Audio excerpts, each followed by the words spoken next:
अस्सलामुअलैकुम, मैं हूँ रुकैया। आप देख रहे हैं प्यारी रुकैया का किचन। बगैर दूध के दही बनाएं। 1 किलो दही बनाएंगे हम बिना दूध के। बहुत ही मीठा, बहुत ही टेक्सचर इसका स्मूथ होगा, क्रीमी होगा। ये खट्टा बिल्कुल नहीं होगा। पूरा 1 महीने तक आप लोग इसको स्टोर कर सकते हैं। बड़ी बड़ी ब्रांड्स की दही आपने ज़रूर से खाई होंगी। उसी तरह का इसका टेक्सचर भी आएगा, उसी तरह का टेस्ट भी आएगा और उसी तरह का बिल्कुल स्मूथ भी बनेगा। बिल्कुल खट्टा नहीं होगा। मैं रेस्टोरेंट में किस तरीके से इसको बनाती थी, ये देखें, बाल्टियां भर भर के हम लोग दही बनाते थे। मोस्टली 2 तरह की दही हम यूज़ करते थे। एक आज मैं आपके साथ रेसिपी शेयर कर रही हूँ, एक मैं आने वाली वीडियोस में अपकमिंग में आपके साथ रेसिपी शेयर करूंगी। चना चाट, फ्रूट चाट, क्रीम चाट, दही भल्ले, कढ़ाई, डेजर्ट, मीठा, मतलब हर चीज़ में हम इस दही को यूज़ कर सकते हैं। बहुत रीज़नेबल लेती है, बहुत ही क्रीमी रहती है। आप लोग इसका टेक्सचर देखो, इतना ही स्मूथ रहेगा। सबसे बड़ी बात, अक्सर हम दही बनाते हैं वो दूसरे दिन खट्टा हो जाता है, पानी छोड़ देता है। इसके साथ ऐसा कुछ भी नहीं होगा। और बड़े-बड़े रेस्टोरेंट पे, ढाबा में, हर जगह यही इस्तेमाल हो रही है। आज वो सीक्रेट रेसिपी आप लोगों के साथ भी शेयर कर रही हूँ। तो चलिए स्टार्ट करते हैं। बिस्मिल्लाहिर्रहमानिर्रहीम।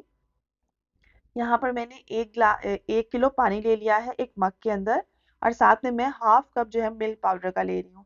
ये एक हेल्दी रेसिपी है, बहुत ही स्मूथ बनेगी। अगर आपने ये इस तरह से नहीं बनाना तो एक और रेसिपी आपके साथ शेयर करूंगी, वो भी रीजनेबल है। आप लोग दोनों तरह से बना सकते हो। इसका टेस्ट आपको ऐसा ही लगेगा जैसे आप लोगों ने बहुत बड़ी बड़ी ब्रांड्स की जो दही पैकेट्स में मिलती है बड़ी महंगी, ये वैसा ही होगा। तो ये जो मिल्क पाउडर मैं यूज कर रही हूँ, ये अक्सर हलवाइयों के पास होता है। तो ये भुरभुरा सा होता है सूजी की तरह। तो अगर आप लोगों को ये मिल्क पाउडर नहीं मिलता है तो कोई मसला नहीं है, आप नॉर्मल किसी भी कंपनी का मिल्क पाउडर ले सकते हैं। तो यहाँ पर मैंने हाफ कप मिल्क पाउडर लिया है।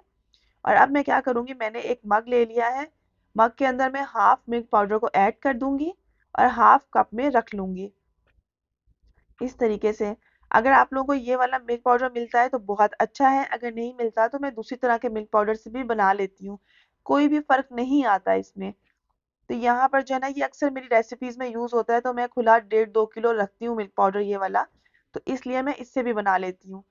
तो अब रमज़ान की रेसिपीज हैं, तो रमज़ान स्पेशल रेसिपीज में ये बहुत ही काम आने वाली रेसिपी है आप लोगों के। तो यहाँ पर मैंने एक मग ले लिया, उसके अंदर मैंने मिल्क पाउडर ऐड कर दिया और साथ में पानी ऐड कर दिया। तो पानी हमने उतना ही लेना है जितना मैंने आपको 1 किलो पानी का बताया है। इससे ज़्यादा का पानी यूज़ नहीं होगा। चम्मच से बहुत अच्छे से मिल्क पाउडर को पानी के साथ मिक्स करके एक घोल बना लेंगे। अक्सर मेरी बहनों को लगेगा कि मिल्क पाउडर बहुत ज़्यादा महंगा है, लेकिन अगर आप किलो के हिसाब से मिल्क पाउडर लेते हैं तो ये बहुत महंगा नहीं पड़ता है। बाहर लाने वाली दही या पैकेट्स वाली दही से तो बहुत अच्छा बनता है। महीने तक स्टोर भी रख सकते हैं इसको। खट्टा भी नहीं होता दही में। बहुत रीजनेबल पड़ता है। अक्सर सेकेंड डे हमने किसी भी चीज़ में डालना होता है, फ्रूट चाट में, तो क्या होता है, दही खट्टा हो जाता है। तो ये खट्टा नहीं होगा दही। सबसे बड़ी बात इसकी यही होती है, टेक्सचर भी क्रीमी रहता है। अब मैंने 2 कटोरी ले ली है। एक दोनों में मैंने पानी थोड़ा थोड़ा ऐड कर दिया है। अब इसके टेक्सचर को स्मूथ बनाने के लिए हम लोग इसकी कंसिस्टेंसी को थिक करने के लिए कॉर्नफ्लावर का ऐड कर रहे हैं। ये एक हेल्दी रेसिपी बनेगी, कॉर्नफ्लावर से बिल्कुल डरिएगा मत, बहुत हेल्दी रेसिपी बनेगी। 4 टेबल स्पून कॉर्नफ्लावर ऐड कर दिए है। ये सारा पानी जो यूज हो रहा है ये रूम टेम्परेचर का है।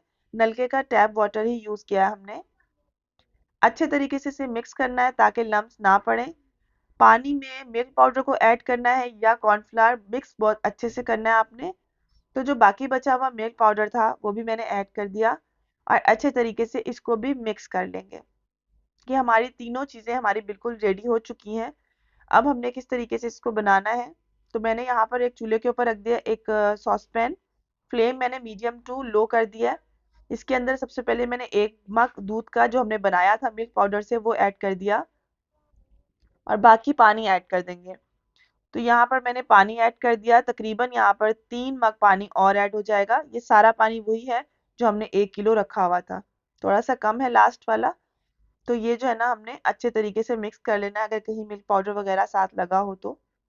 और इसके अंदर ऐड कर देंगे। यहाँ पर इसको हमने सबसे पहले क्या करना है, बॉईल करना है और फेंटते जाना है। फेंटना बहुत ज़्यादा ज़रूरी है। अगर आपने सही से नहीं फेंटा तो इसका टेक्सचर सही से नहीं आएगा। तो इसका फेंटना दही का बनाने के लिए ज़रूरी है। यहाँ पर मैंने 2 टेबल स्पून यहाँ पर चीनी का ऐड कर दिया है मीठा दही बनाने के लिए। तो यहाँ पर अच्छे तरीके से मैं फेंटती जा रही हूँ। उसके बाद मैं यहाँ पर ऐड कर दूंगी जो हमने मिल्क पाउडर का घोल बना के रखा था। अब ऐड कैसे करना है, हमने थोड़ा थोड़ा ऐड करते जाना है और चम्मच से हमने इसको फेंटते जाना है। इस तरीके से हम इसको फेंटते जाएंगे और फिर ऐड करते जाएंगे मिल्क पाउडर को और फिर फेंटते जाएंगे। इसका जो रेसिपी का मेथड है वो सेम ऐसा ही होगा। जितना अच्छा आप इसको फेंट सकते हैं उतना ही अच्छा इसका टेक्सचर भी आएगा और पानी बिल्कुल सेपरेट नहीं होगा, बिल्कुल स्मूथ टेक्सचर आएगा इसका। तो इस तरह से जब हमने फेंट लिया तो कॉर्नफ्लोर वाला लास्ट में सारा घोल मैंने ऐड कर देना है। तो जितना भी कॉर्नफ्लोर वाला घोल था उसे मिक्स किया, मिक्स करने के बाद मैंने इसके अंदर ऐड कर दिया और 2 मिनट तक मजीद पका लिया। टोटल ये 5 मिनट तक प्रॉपर पकेगा। फ्लेम बहुत ज़्यादा नहीं रखनी है। तो यहाँ पर फ्लेम बंद करके मैं इसे कनाली या परात में, मिट्टी की ले लें, स्टील की ले लें, जिसमें भी आपने दही को जमाना है आप उस बर्तन में ले सकते हो। मैंने गर्मा गर्म ही इसके अंदर ऐड कर देना है, ठंडा नहीं करना। तो यहाँ पर जो है हम लोग पहले रूम टेम्परेचर पर लेकर आते हैं, लेकिन इसको हमने गर्मा गर्म को ही ऐड कर दिया है। और ये जो है ना इतना क्रीमी होता है कि आप इसको किसी भी फ्रूट्स के साथ, शहद के साथ मिक्स करके भी खा सकते हैं। बहुत मज़े का होता है। जितनी बड़ी-बड़ी आप लोगों ने ब्रांड्स की दही खाई होगी या बहुत महँगी भी दही लेते होंगे, यही प्रोसीजर्स होते हैं सारे। तो यहाँ पर इसके अंदर मैंने ग्लास के अंदर डाला है क्योंकि इसके अंदर मैं फ्रूट्स दही डालकर भी इसको खा सकते हैं, तो मैंने इसको ग्लास में इसको डाल दिया। और इसके अंदर जो दूसरा वाला है, दोनों के अंदर ग्लास के अंदर मैंने 1 टीस्पून दही का ऐड किया है और जाग के लिए, और दूसरे के अंदर मैंने 1 टेबल स्पून दही का ऐड किया है। वो दही मीठा लेना है, वो दही खट्टा नहीं होना चाहिए। अच्छे तरीके से मिक्स कर देना है और इसे ढककर हम लोगों ने किसी गर्म जगह पे 3 से 4 घंटे या 5 घंटे तक जरूर से रखना है। अगर सर्दियाँ हैं तो मैक्सिमम आप रात को जाग लगा लें इसी तरह, और सुबह आप इसको तकरीबन 2 घंटे के लिए फ्रिज में ज़रूर रखें ताकि ये सेट हो जाए। और ये सेट होने के बाद जो है ना बहुत अच्छा सा सेट हो जाता है। उसके बाद क्या करेंगे, हम इसको मिक्स कर लेंगे। तो मैंने इसको निकाला और अच्छे तरीके से फेंट लिया और फेंटने के बाद इस तरह का क्रीमी टेक्सचर आ गया। इसको मैं अब दही बड़े बना रही हूँ, दही फुल्कियाँ बनाए, दही बड़े बनाए, फ्रूट चाट बनाए, क्रीम चाट बनाए, डिजर्ट बनाए, कढ़ाई बनाए, कोरमा बनाए, मतलब हर चीज़ में आप इसको यूज़ कर सकते हो। तो यहाँ पर दही फुल्कियाँ की रेसिपी भी इंशाल्लाह आप लोगों के साथ शेयर करने वाली हूँ, जो कि रमज़ान स्पेशल रेसिपी आप बनाएं और महीने तक फुल्कियों को भी, पकौड़ियों को भी आप लोग सेव कर सकते हैं। तो यहाँ पर बिल्कुल रेडी है। आप लोग इसको जब एयर टाइट जार में रखेंगे और इसको फ्रीजर में रख देंगे पूरा महीना स्टोर के लिए।